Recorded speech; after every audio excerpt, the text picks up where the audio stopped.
Maggie had just turned 71 when the discomfort started to feel different. It wasn't just the usual bloating after dinner or the sluggish mornings she used to brush off with a joke. No, this time it lingered, a dull, constant pressure in her lower belly, the kind that made her shift in her chair during Sunday service, the kind that stole her appetite, her patience, and slowly, her joy. She never mentioned it to her daughters on their weekend calls, didn't want to be a burden.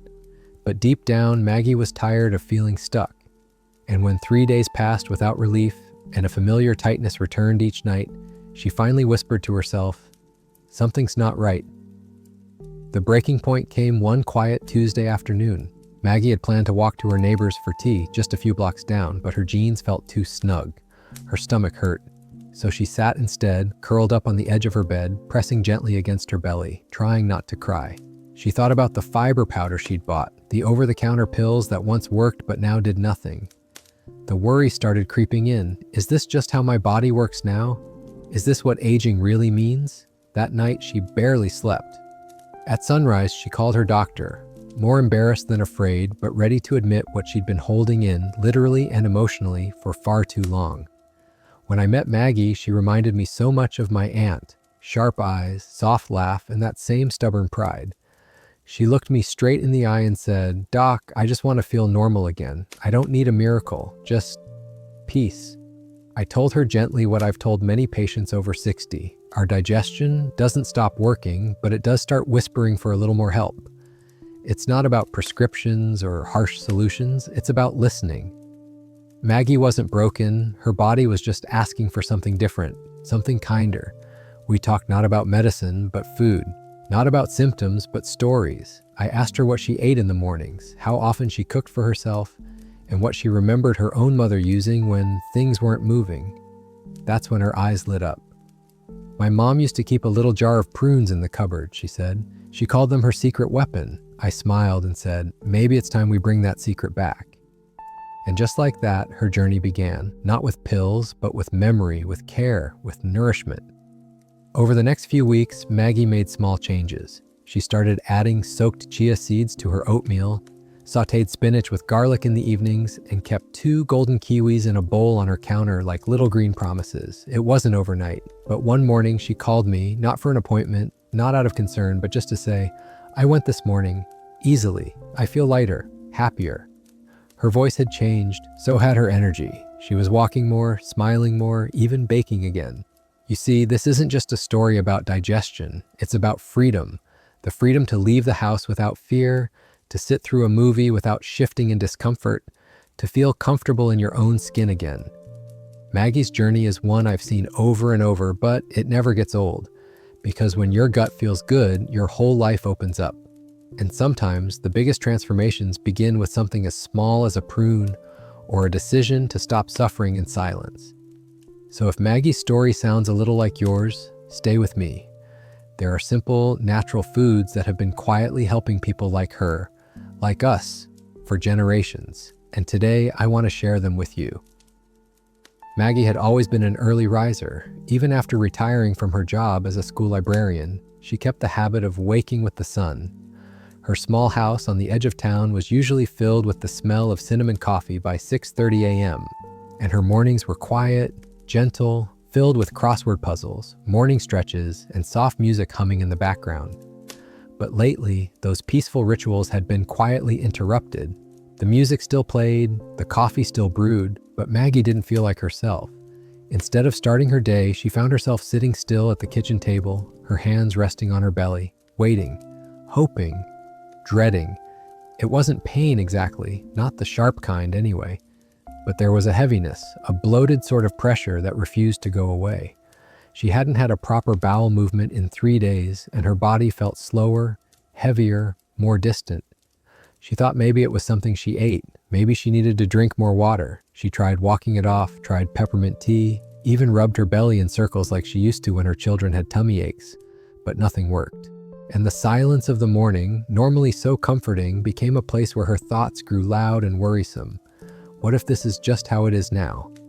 The change didn't just affect her physically, it touched everything. Maggie started turning down brunch invitations with old friends. She stopped going to the Thursday knitting circle, worried she'd be uncomfortable in the middle of the gathering. And worst of all, she skipped her Sunday church service, something she hadn't missed in over 20 years. Not because she didn't want to go, but because she was afraid of sitting through it, afraid of the pressure in her gut building up while she smiled and nodded along. It wasn't just constipation, it was shame, uncertainty, and quiet isolation. Her daughter noticed first. During their weekly video call, Emily tilted her head and asked gently, "Mom, you seem off today. Are you okay?" Maggie waved it off, blaming the heat or a poor night's sleep, but Emily knew better. "Mom," she said, her voice dropping to a whisper, "you've been different these past few weeks. You don't have to pretend." That broke something open in Maggie, not all at once, but enough for a tear to slip down her cheek. She finally said it out loud. "I just don't feel right. It's hard to explain. I feel blocked." Later that week, Maggie called her doctor, not because she wanted medication. She'd tried a few laxatives already, and they made her feel worse, not better, but because she wanted to understand what her body was trying to say. Her doctor, a kind woman named Dr. Lee, listened closely, then leaned forward and said, "Maggie, what you're feeling is more common than you think. After 60, our digestion slows. The muscles in the gut weaken a little. But that doesn't mean you're broken. It just means your body needs a different kind of support." Dr. Lee told her something Maggie hadn't heard before, that chronic constipation in older adults often begins not with diet alone, but with routine changes. Less movement, less hydration, slower gut reflexes. The doctor didn't push pills. Instead, she said, "Let's begin gently. Let's bring your body some kindness through food and rhythm, not just for digestion, but for your whole spirit." That conversation gave Maggie something she hadn't felt in weeks, permission to slow down with purpose, not in defeat. She began paying attention in new ways. She drank warm lemon water before breakfast. She kept a journal of how her stomach felt after meals. And for the first time in months, she started to feel like her body and mind were speaking the same language again, not in frustration, but in quiet understanding. It wasn't about solving everything overnight. It was about reclaiming her mornings, one small change at a time. And in that moment, Maggie didn't feel old or fragile. She felt human, capable of healing, of learning, of moving forward with softness. And for her, that was the beginning of everything. A few days after her talk with Dr. Liu, Maggie found herself standing in front of her pantry, staring at rows of canned goods, boxes of tea, and a half-used bag of rice. Her eyes drifted toward the top shelf, where a small mason jar sat tucked in the back, gathering dust. She pulled it down carefully. Inside were prunes, forgotten, shriveled, but somehow still holding a kind of quiet promise. Her mother used to keep the same kind of jar, always full. As a child, Maggie never thought much of it. It was just one of those old people foods that seemed to sit around forever. But now, in this moment, it felt like a message from the past. She remembered how her mother used to gently hand her a prune or two when she had stomach aches after school. "Nature's little helper," she'd call them with a wink. And even though young Maggie would wrinkle her nose, she always felt better by morning. The memory was oddly comforting now. That evening, she rinsed 5 prunes, placed them in a bowl beside a glass of water, and sat with them like she was visiting with an old friend. The next morning, she ate them slowly, without expectation. Their sweetness surprised her, deep and rich, almost like honey and raisins had made peace. She followed with a full glass of water, just as her mother once insisted. Then she went about her day, not with urgency, but with curiosity. Would it work? Would anything change? 2 days later, something did. It wasn't dramatic. There was no rush, no emergency. Just a quiet, natural moment in the bathroom that left her feeling lighter, not just physically, but emotionally. It was like someone had quietly opened a window that had been stuck for years. She didn't cheer or cry. She just sat there for a moment, breathed and whispered, "Thank you," to the prunes, to her mother, to herself. She told Emily about it during their Sunday call. "I know it sounds silly," Maggie said, a little embarrassed, "but I think those old prunes might be helping." Emily laughed. "Mom, that's not silly. That's amazing." And then, almost shyly, Emily admitted she had been having similar issues but hadn't told anyone. "We're more alike than I thought," she said. And just like that, something else moved between them, a new layer of honesty, of care, of sharing without shame. That week, Maggie made a small habit of it. 5 prunes in the morning, a tall glass of water, a short walk around the block. It became a rhythm, a ritual, and the effects weren't just digestive. Her mood lifted, her appetite returned. She started looking forward to meals again, not avoiding them. Her belly felt less like a burden and more like a part of her that deserved love. Dr. Lee had told her that prunes contain sorbitol, a natural sugar alcohol that pulls water into the intestines, softening everything gently. They also have fiber that moves through the body like a broom, sweeping gently. But Maggie didn't hold on to the science. She held on to the feeling. That small jar of fruit was no longer a forgotten item in her pantry. It was her mother's legacy, a bridge between generations, a symbol that healing doesn't always come in a bottle. Sometimes it comes in the simplest things that have been waiting for us all along. Maggie started keeping an extra jar of prunes on the counter now, right next to her kettle. Sometimes she added them to her oatmeal. Other days, she ate them plain before bed. She began sleeping better, walking farther, and smiling more. And she started wondering, what else had she overlooked? What other small, gentle gifts were sitting quietly in her kitchen, waiting to help? A week had passed since Maggie's quiet victory with the prunes, and already her body was beginning to respond with more ease. But there were still mornings when things felt sluggish, days when that familiar tightness crept back in just enough to remind her it wasn't a one-time fix. She didn't panic. This time she listened. Her body wasn't failing, it was talking to her. And that small shift in mindset of working with her body instead of fighting it made all the difference. It was Emily who brought up chia seeds. During one of their evening calls, Maggie had asked, "What do you put in that green smoothie you're always sipping?" Emily grinned. "Chia seeds," she said. "Magic sprinkles. They help keep everything flowing." Maggie raised an eyebrow. Seeds? She'd seen them before, of course, tiny black and white dots in health food aisles and trendy drinks, but she never gave them much thought. They looked like bird food, but Emily explained how she soaked them overnight in almond milk or water, letting them puff up into a soft gel. "It's like jelly," she said, "but good for you." Curious, Maggie bought a small bag the next day. That night, she spooned a tablespoon into a glass of warm water and set it beside the sink. By morning, it had transformed, thick, wobbly, and oddly soothing. She stirred it into her oatmeal with a drizzle of honey, expecting nothing. But within a few days, her gut felt different, more balanced, less unpredictable. She wasn't just going, she was flowing. No urgency, no strain, just a steady rhythm returning to her mornings. What surprised her most wasn't the physical change, it was the emotional one. With each small win, each easy trip to the bathroom, each pain-free afternoon, she began to feel more connected to herself. There was pride in those moments, not for fixing something, but for listening to something she'd ignored for too long. One evening, as she was cleaning out her spice drawer, Maggie found herself humming, not a tune she recognized, just a soft little melody that came from somewhere light inside. That's when she realized she hadn't felt this content in months, maybe longer. The simple act of soaking seeds the night before had given her something to look forward to, a quiet kind of hope. Dr. Lee called to check in, and Maggie told her about the chia. "I've been doing it every day," she said, "like brushing my teeth." The doctor smiled over the phone. "Chia seeds are rich in soluble fiber," she explained. "That gel you're making helps soften everything inside and move it along gently. And the best part, no crashes, no chemicals, just nature doing its work." But Maggie didn't need the science to believe it. She already felt it. The bloating had eased. Her stomach felt softer, quieter. She wasn't afraid to eat dinner anymore, wasn't skipping lunch to avoid discomfort later. Her appetite was steady. Her belly didn't feel like a stranger. It felt like home again. That night, she wrote in her journal, something she hadn't done since before her husband passed, just a few lines. "It's funny, the things that bring us back to ourselves. A prune, a seed, a moment of stillness in the kitchen. I think I'm healing, not just my body, but my trust in it."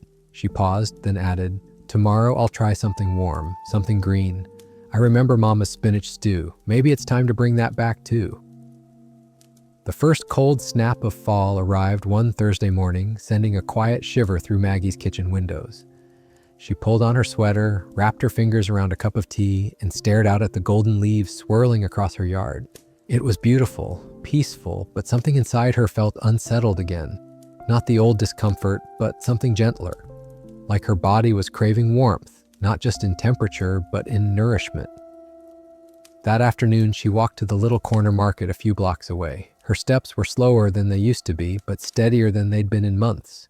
Inside, near the produce bins, she stopped in front of a stack of leafy greens, spinach, kale, collards, soft and dewy from the morning mist.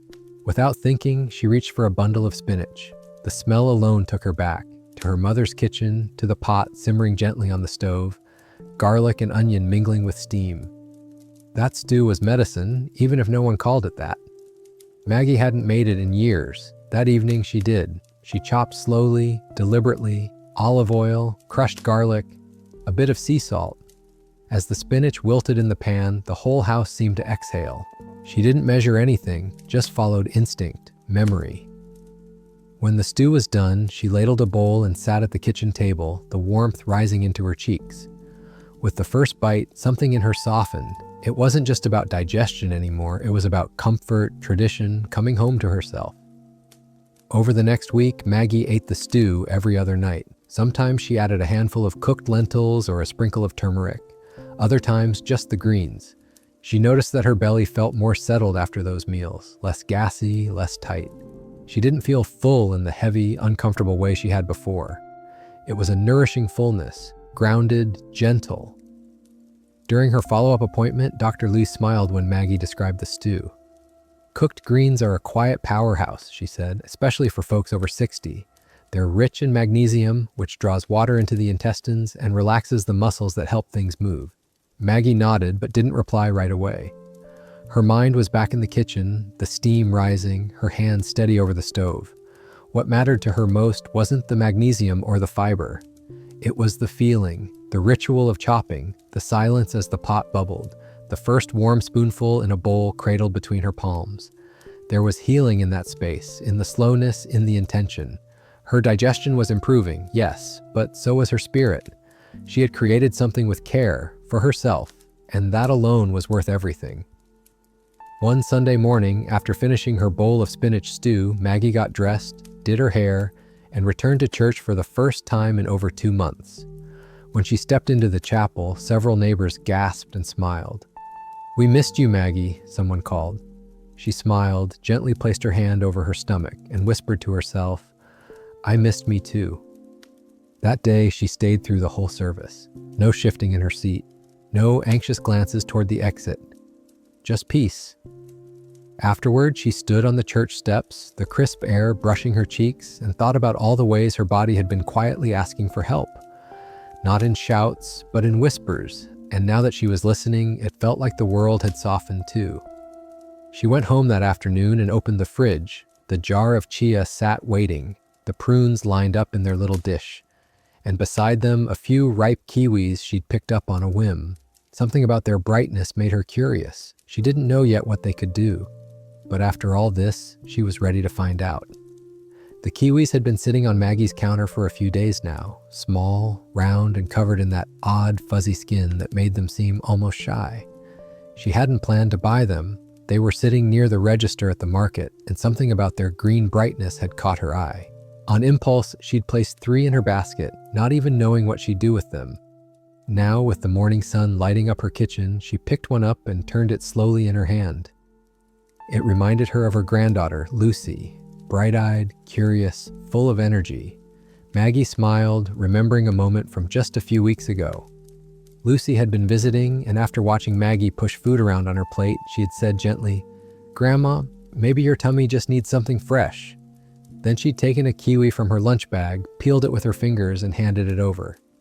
"Try this. It always helps me when I feel stuck." Maggie had chuckled then, but now, standing in the same spot where Lucy had once stood, she peeled the fruit and took a bite.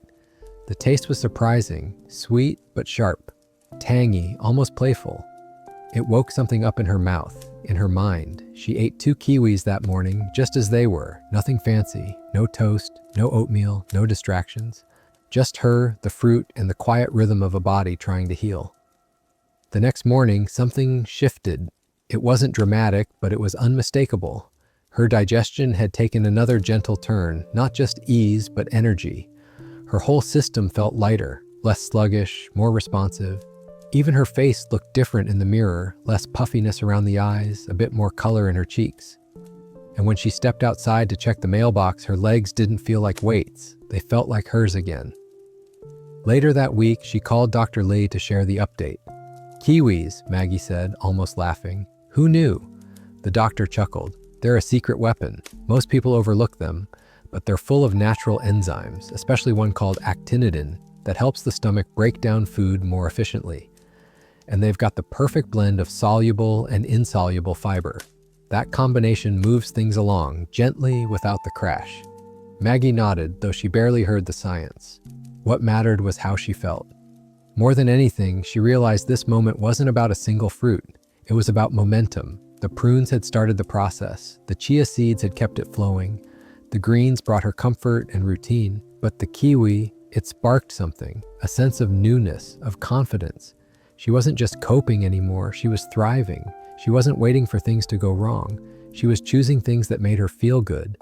That afternoon, she picked up her knitting needles again, the ones that had sat untouched in the basket by her recliner. She turned on her favorite old jazz record and began knitting a small blanket for Lucy. Her hands moved with ease. Her belly didn't ache, her mind wasn't foggy. And as the music played and the soft yarn slipped through her fingers, she thought to herself, "I haven't felt this clear in months." It wasn't just the digestion, it was the reclaiming of her rhythm, her rituals, her joy, the kind of quiet confidence that comes when your body no longer feels like a battleground, but a partner.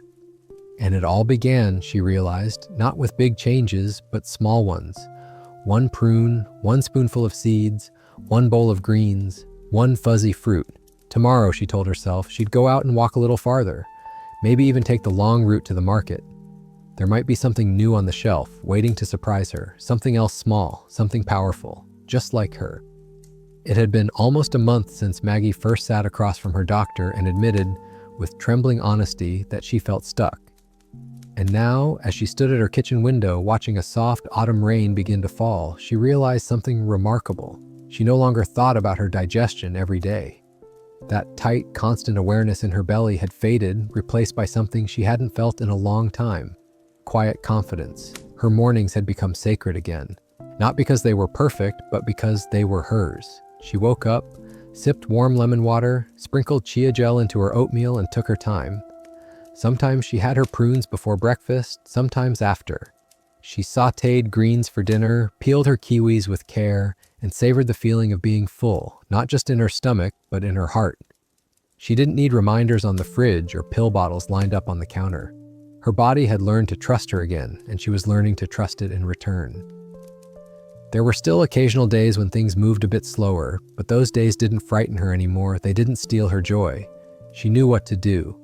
And that knowledge, that quiet knowing, was worth more than any medicine she'd ever been prescribed. Emily noticed it first during their weekly visit. "Mom, you look different," she said, eyes narrowing playfully. "Like you're glowing."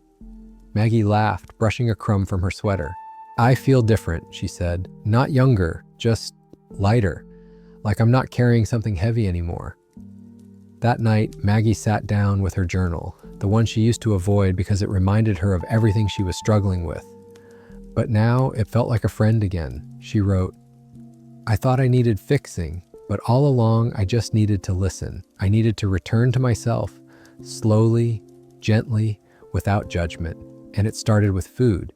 Not in the way people talk about diets or rules, but in the way my mother used to feed me when I was sick. Lovingly, patiently, with warmth." She paused, then continued. "This isn't about constipation anymore. It's about comfort. It's about being able to sit through a conversation without fidgeting, walk down the street without anxiety, laugh after dinner without that quiet dread creeping in. It's about freedom, soft, simple, powerful." The next morning, Maggie walked to church without hesitation. The air was crisp and the sidewalk sparkled with dew. She wore her burgundy coat, the one that had been pushed to the back of her closet for too long, and a scarf Lucy had given her last Christmas.